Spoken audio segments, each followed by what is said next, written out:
Hello, I am Julie Meyerowitz of HearMyWordsAutism.com. I have a background as a speech language pathologist, and I am currently working as an autism coach for parents of autistic children and autistic adults. And I am here with Shoshana Levin Foxs. I'm very excited. Shoshana, can you go ahead and introduce yourself? Sure. Hi, Julie. Yeah. I'm a child psychologist of many years, and then became, as part of my psychology training, became a play therapist and play therapy supervisor, which led to becoming familiarity with DIR and becoming an autism specialist. And most recently, Julie, as you know, I've Right. written this book, an autism casebook for parents and practitioners, which the child behind the symptoms, which is Right. me, which Yeah. is that's my guiding light in my career. Right. And so that's who I am, and with many years experience. Right. I always ask everybody who I interview, what would you say briefly, and of course we're going to go more into it as we go through the Sure. topics.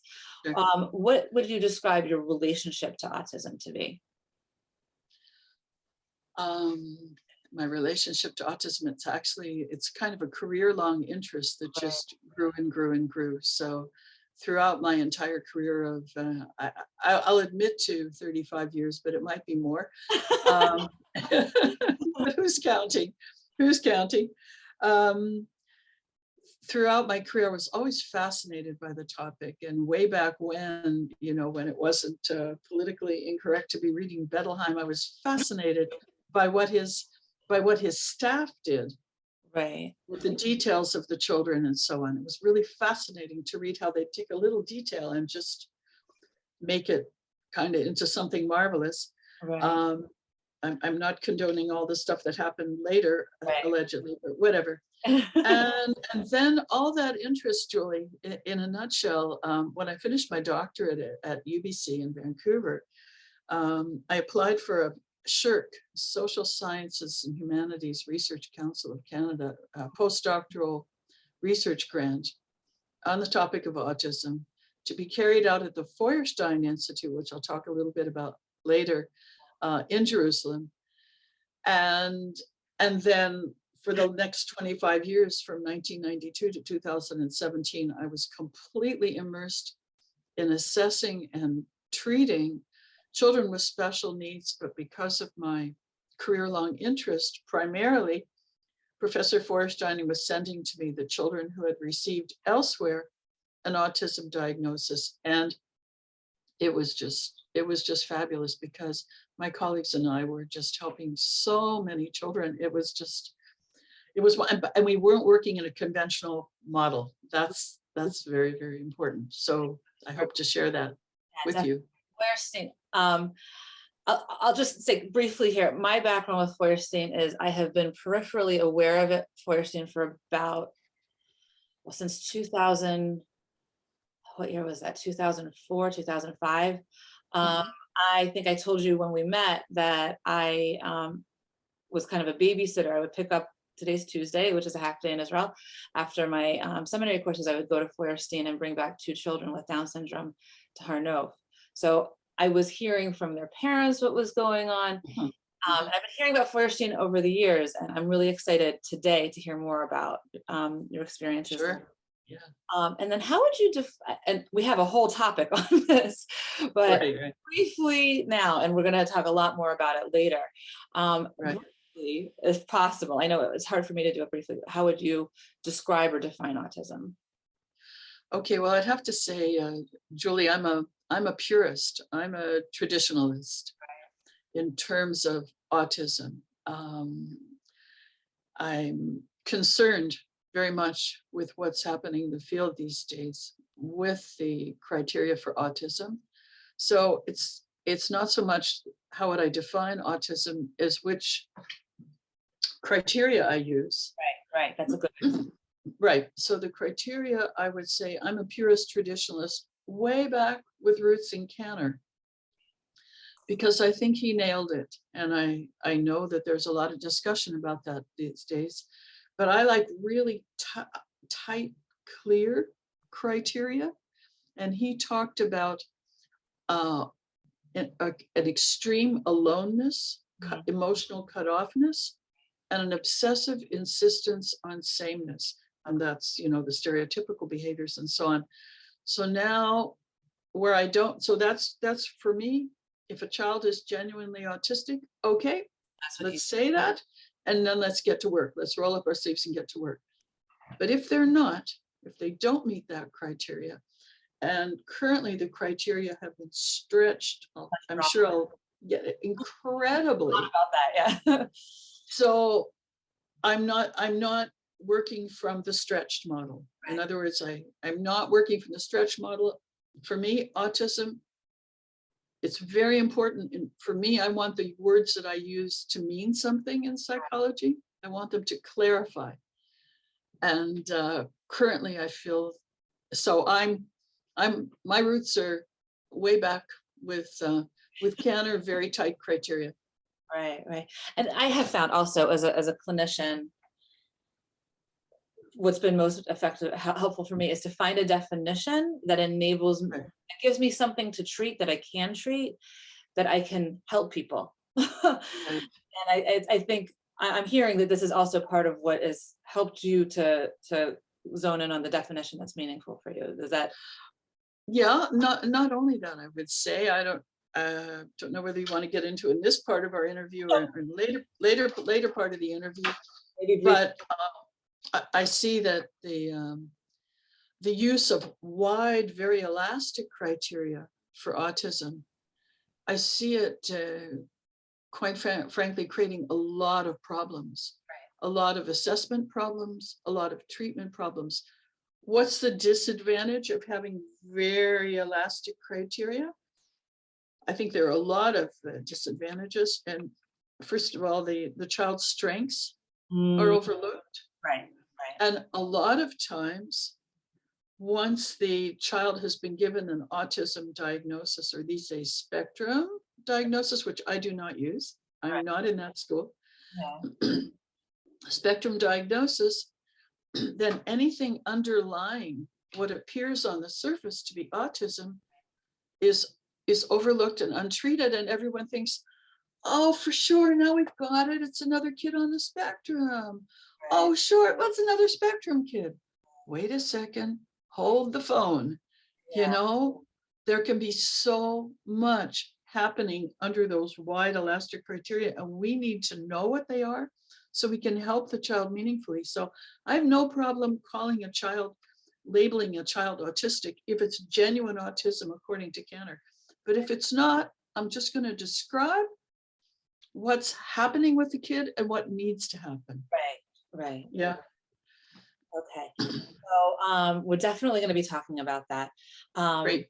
I think I would love to hear more about your clinical work. You have different approaches that you blend together, and I've seen in your book and from speaking to you that and this is something I'm very excited about, that I think people need to hear, that you've been able to see progress that I think a lot of people sadly don't think is possible, but it is. It is possible, not only possible, it is happening, it has happened with a lot of times it involves going to approaches that are not necessarily part of the mainstream in order to get results.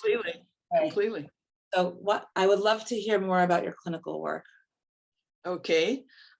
Would you like me to talk first about Feuerstein and so on, or I think what would be powerful is maybe if you could just show some of the examples?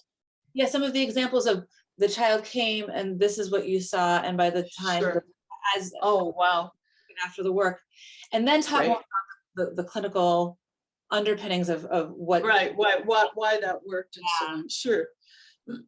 Well, I think one of the most dramatic situations that I ever faced, and I remember it so well. I did write it up in the book. If you're curious, Julie, it's chapter 10. But I called the child Ernie. Okay, so that's what we'll call him.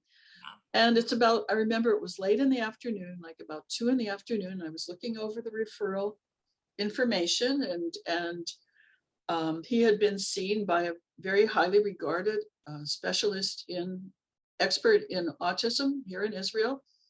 And this person had used at the time the DSM-4 criteria, which were problematic enough. And now we've got the DSM-5, which is even more problematic, much more problematic, unfortunately. And I remember reading her report, and it's what they call, if I translate it literally from Hebrew, they call it a black report. In other words, it was like, oh, wow, what an impaired child. Wow. And she's saying he has retardation as well. And he's clearly completely autistic according, and she's got the criteria in her report for the DSM criteria for DSM-4.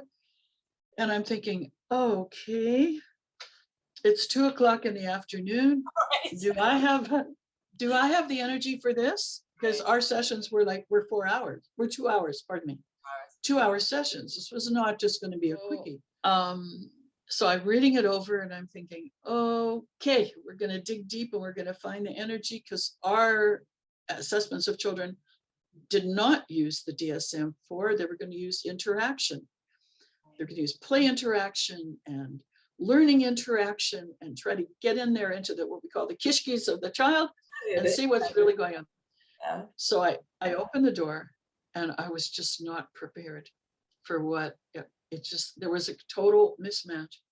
Right. Beautiful blonde child with shiny, a light of expectation and excitement. This is a new place. Where am I going to? What's happening? He opens the door. He comes in, and he was just shy of his 7th birthday. Okay. So he comes in, and I'm thinking, whoa, what a difference. We got energy here. We got anticipation. There's a little mensch here. This is great. Who is this kid? I really can't wait to get to know him. His language was highly impaired. He did not speak at first. He did not have purposeful play behaviors. I always sort of scout the waiting area. I would scout the waiting area, get a sense of the kid, and then sort of bait the room with toys or materials that I thought would attract them. So I had a whole bunch of stuff out there, and he kind of looked at it, but didn't engage with any of it. But I said to his caregivers, for a number of reasons, he wasn't with his biological parents, his caregivers. I sort of signaled them, relax, it's okay. Let me just sort of observe him. That was the first stage. So I'm observing him, he's slowing down, he's kind of centering. And at a certain point, I realized, okay. So I pulled out a picture book, and I'm sitting at my desk. And I hadn't invited him to join me, but I pulled out a picture book where you can point at the pictures and so on. And I started looking. He came over and he was curious, and that's already a great sign. What are you into? What are you into? So already I'm learning about this kid. Like, this is not like what the report said. That wasn't that was from him. You offered an opportunity, and it was no. Well, I was sort of baiting him in a way. I wanted to say, what'll this do? And he came over, and I'm pointing to the pictures, and then he starts to name them. Tree. It was like a children's picture book, dictionary sort of thing. Tree, duck, whatever. And I think, oh, very interesting. Now, I know your speech and language, right? So if someone were doing a speech and language evaluation of a child almost 7, they would say, Shoshana, what are you talking about? This kid is so impaired. He cannot put a sentence together. And he's saying duck and tree, and you're so excited. Yes, it was. Because I realized, wow, there's a lot in this kid. Okay, so we did that for a while, to the best of my recollection. And then I had these wonderful puzzles. And I wish I'd brought one down here, Julie, from my boxes upstairs. But these were developed by Professor Feuerstein for problem solving. A sort of a wooden box that you have to construct. And within it is a small puzzle from 3 to 8 pieces. So you're working on 2 planes. You're constructing. So I brought out one. I invited him to sit at the table. He was fine sitting at the table. He was rocking back and forth and flapping his hands. Okay. I thought, all right, okay, I understand what that may or may not be. Let's just see what this child is all about. So I put them out, and I took one apart and I put it on the table. I'm going to go into detail in the first session and then tell you where we got to. Right. Okay, because I think this is very relevant. How See, you can take those details, tiny details can lead to worlds of progress. And that I want to share those details and then tell you in general where this all went to. This was the first session. So I took one apart, and we do that in the Feuerstein testing because it's called dynamic assessment. It's interactive assessment. I see you've been putting up a lot on the Facebook group about dynamic intelligence, but sort of it's an interaction. It's not about static information. So I put it out there, and just as I would with any child, sort of, what are you going to do with this? And he was clearly puzzled. I thought, okay, without saying much of anything, I constructed the first one. Then I took it apart and moved the pieces over to his side of the table. And he did it. And so I learned, I learned that this child is a learner. He can learn from an example. And he loved it. Mm-hmm. And it wasn't just the fact that he could learn it. He started rocking back and forth like this, so excited, and said, more, more, more. And so I knew, far from being retarded, this child had an enthusiasm for learning and could communicate. I just want to comment on that real quick. So often, if we know how to sit back and allow and watch and offer things in doses that are receivable for the children, because I think a lot of therapies are giving basically doses that are too big. And so they're not being assimilated. And so the assumption is, oh, they, God forbid, can't learn. When we are able to offer things in, I guess, bite-sized pieces and to observe, a lot of times the kids are telling us where they are. They can do it. They can do it. They can do it. Down. Yeah. Okay. So in other words, in this first meeting, oh, by the way, I had a box of 20 of these puzzles. He did them all with great enthusiasm. Yeah, and yes, and they became increasingly harder, and he did a very, very credible job, and he was so excited. And I realized, wait a second, this boy has extraordinary potential. So while on the surface, he met the criteria in the DSM-4 for autism, underneath, there were worlds of potential. Where did this go? Because he was not living with his biological parents, I ended up getting involved, you would say, in sort of a social worker role. Right. Got him extricated from his terrible special needs gun where he was. I will not mention any names, obviously. Terrible. I went to visit him there, and he was the only one doing something with intention, with focus. The other children were just spinning around and walking around and so on, but he was doing a puzzle. And when I left after that visit to his kindergarten, I had all of 4 children and 2 helpers that were standing there watching the children, literally. He cried. He had met me once. He cried. It was like, get me out of here. Right. So with God's help and with his caregiver's help, we got him out, got him integrated into a regular kindergarten with a teacher who was an angel. He was successfully integrated with supports because there was a clear developmental lag for up and through 6th grade. And then unfortunately in Israel, we hit the wall. The system just couldn't expand to accommodate the needs of this child, and it didn't work out so favorably for him later on in life, I'm sorry to say. But in terms of completely changing the track of this child's life for those first 6 years, and giving him a basis that enabled him to be in an integrated high school. Oh, Not fully, yeah, a very highly regarded, but it was in a special class. okay. And I kept up the good fight, and I kept saying to the staff there, I said, he's capable of so much more. I said, let him integrate into some of the other classes. He can do it. He's got what it takes. So that's one example. Shall I give you another example of a deaf child, or is that enough example kind of thing?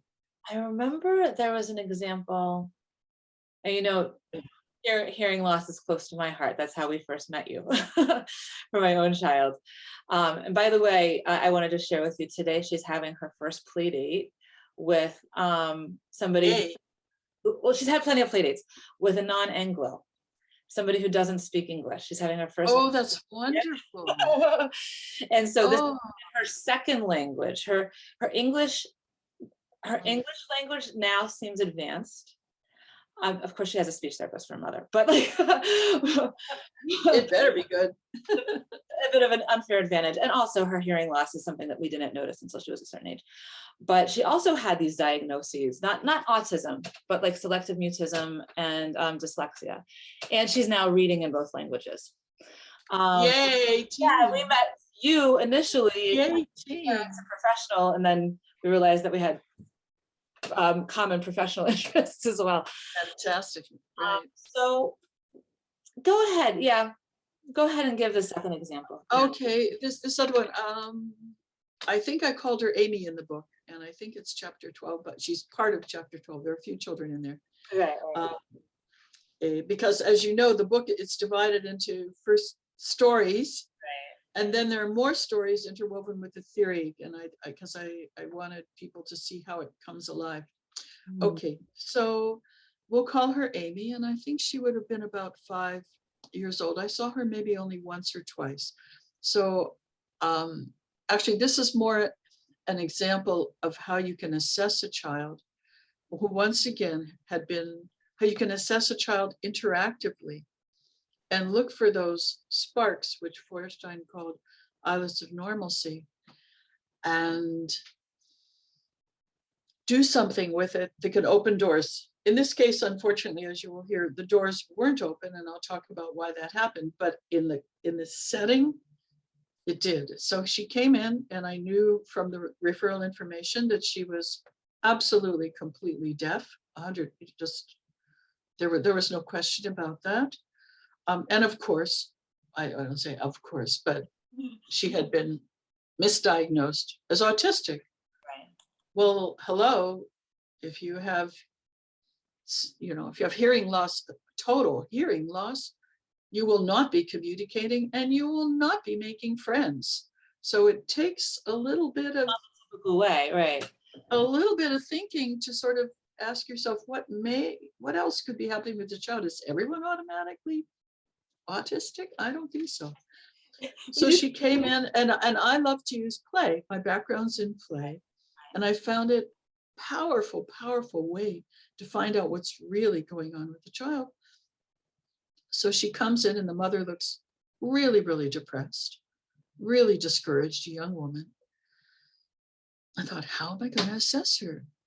How am I going to assess? She didn't know. She didn't have any signs. No one had thought to teach her some signs. I don't know sign language. I once did a bit in the American,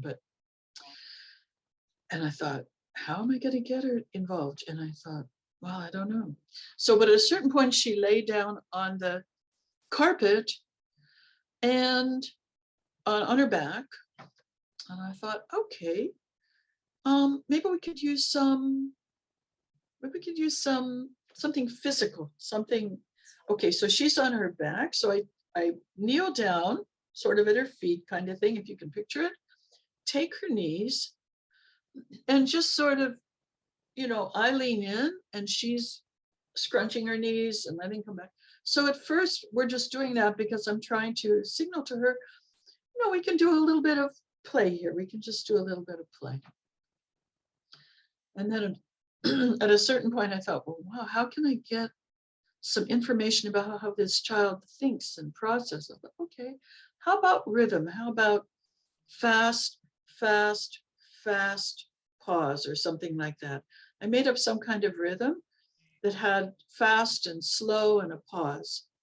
And I started the pattern with her alternating her knees, and lo and behold, at a certain point, she completed the pattern. And I was so excited because I knew what this meant. It means I'm with you. I get what you're doing. I understand the pattern. I know what to do to complete it. I mean, I think it was complete. I have no words for that a child should reach this age without any signs, without any picture communication, nothing. So that was very exciting insight into this little girl. And then my next challenge was, how do I communicate the simple interaction? How do I explain to the mother that there's so much hope for their child? Because clearly the mother was very, very discouraged and depressed. And believe me, I really tried. I said, this means something. Right. This means something about your daughter's abilities. This means something about her thinking. There's a lot of work that needs to be done here, but your daughter is not autistic. Now, how can I say that? Yeah, I'm curious. Two reasons, two main reasons. And here was, for me, it was the tight Cantor criteria for to the rescue. One, there was no perseverative behavior whatsoever. No rocking, no flapping, no walking around in circuits, zero, zip, niente, nada, nothing. Okay. And the other thing was, she was not cut off. I mean, yes, she was deaf. Yes, she could not initiate meaningful communication. Yes. But she was very present. Right. And I think that detail is so often overlooked by assessors. If I get a kid like Ernie, I called him, that came in, bam, I'm here. Yeah, I'm ready. What are you going to throw at me? I'm ready for this. What is this place? Oh, you got toys. Interesting. They see presence. The turning. Yeah. Yeah, but there's presence. And when there's that presence, no, I'm not going to call that autism. I'm going to say, yes, there's communication problems. Yes, there's language development problems. Yes, we've got to help him with the flapping and the rocking. There's a ton of tension in his body, but he'd been through there's so much that can be done. So in this case, unfortunately, the parents did not come along for the ride. Many of they didn't. I think maybe I saw her one more time. I asked to see both parents together. And they for whatever reason, they just, I need to get mom and dad on board. And I would spend so much energy in supporting the parents, giving them tools. But in this case, so there's good news and there's bad news on this one. That's just the hope or lack of hope can make a big difference. Actually, I actually have a current client, which is actually a little girl, no hearing issues as far as I know. And actually starts with an A. Started with me right after the Jewish holiday. So like the end of September, it's now March when we're doing the interview. It'll air when I get to the. Right. Life is like that, right? But we actually, I think it's almost like it could be seen as a potential continuation of that story. So in RDI, I know that in DIR, they call it circles of communication, and that what you're describing maps onto an RDI, what we call a regulatory pattern. And so with this family, it's a different situation. Both parents are present for the entirety of every twice a week session. Fantastic. And the mom in the initial assessment had a list of reasons that she thought her daughter was autistic. And some people said, oh, she was just imagining it. I saw it myself. She wasn't imagining. I hate that, by the way, that like, oh, the clinician is imagining it. It's like, they're seeing something. Right. And at a certain point, we just worked on regulatory patterns. And this is a little girl who is now talking. Yay! She's not, Fantastic. but Fantastic. we're entering into the beginning of pretend play, symbolic play. And she's starting to speak meaningfully and initiate games with her. It's so exciting. It's so exciting when that happens. But what you're Yeah. just, that spark, it's not nothing. Yeah. Not nothing. Oh, it's critical. Remember, It's critical. if you could either quash it or you can make it into. And this is another danger, Julie, to get back to part where we started of the current elastic criteria for autism and so-called spectrum. This is another danger of that, is those sparks get overlooked. People, I've been in touch with many professionals who work in a conventional way, you know, and once they see those symptoms and tick them off, then that's it. You can say, oh, there's so much enthusiasm, there's so much warmth in this child, there's so much sweetness in their child. No, there's spectrum, and you're just, you're denying things, or everybody has potential, so what are you talking about? And that is just so sad for me, because the parents who did come along for the ride, to those, as you say, to whom we were able to not just communicate hope, because hope without understanding what was happening in the room, I wanted them to understand the significance of what went. Evidence for the hope. It's not blind. Yeah, evidence, and then to give, I know we'll talk about this later, give the parents tools that they can do at home without going to graduate school. You know, they can do it right in the kitchen, they can do it right in the living room. We give parents simple things that they could do in their busy lives, and then coach them along the way with more, once a month, say when I was going for my speech training, when I was going for my autism training, Hogwarts was full. The Hogwarts School of Speech and Language, the Hogwarts School of Autism Coaching were full. So instead, I just went to regular human coaching schools or regular human training schools. Everything I learned, everything that I could do with your child, I didn't used to know how to do. And I could teach it to you. That's right. And anything that I could do for half an hour a week, you could do a little bit every day and make so much more of a difference. Yeah, sure. Absolutely. Absolutely. With you. So I'm sure folks will want to hear, like you've seen, these are just 2 children, but you've seen so many children over I've seen thousands of children. Thousands of children. And you've seen not just the sparks, but also transformations. There was one, I keep looking at this book. I'm holding a different book in my lap. Your book is here. But there was one family that you talked about that they came in. First of all, just real quick about the hope aspect. I've heard so many stories. I don't know why specifically with this diagnosis. And it's sad that it's with this diagnosis. I hope it's not with other diagnoses as well. But like parents so often are given the diagnosis together with almost a list of things, and therefore your child will never. I've heard young man in the group, Jimmy Clare. I thought that's Jimmy, straight chutzpah. Here in the group is doing all of the things his parents told him he would never do. Oh.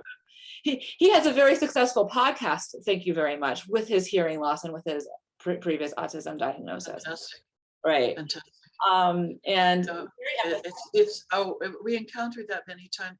Julie, the reason I say that I've seen thousands of children, because I would say about the first 10 years that I was there, the funding body that was funding particularly the program related to autism assessment and treatment that paid for my salary and I guess a few others too, wanted statistics. So I'd sit with my diary at the end of the year and count out how many of the children were autistic, how many came in with other diagnoses.